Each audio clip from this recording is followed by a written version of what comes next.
பெரிய ஒரு சக்தி, ஒரு ஆற்றல், ஒரு நல்ல விஷயம் அதுல இருக்கு.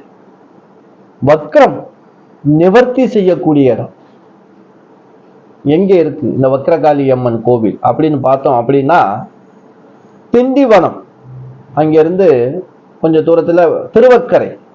திண்டிவனம் தான் நம்ம போய் ஆகணும், எப்படியா இருந்தாலும் திண்டிவனத்துல இருந்து மயிலம் போற ரூட்டு.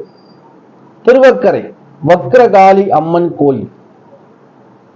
இங்க எல்லா சன்னதி சிவன் ஆலயங்கள், அங்கே ஒரு சித்தர்கள்லாம் ரொம்ப பார்க்க வேண்டிய ஸ்தலங்க. இங்க ரொம்ப பேர் இந்த கோவிலுக்கு போறாங்க அப்படின்னா, நீங்க பார்த்தீங்க அப்படின்னா ரொம்ப பேர் ஜாதகத்தோட போவாங்க.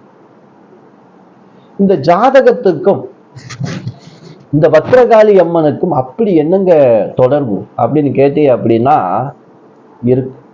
அதை பத்தி தான் நம்ம பார்க்க போறோம்.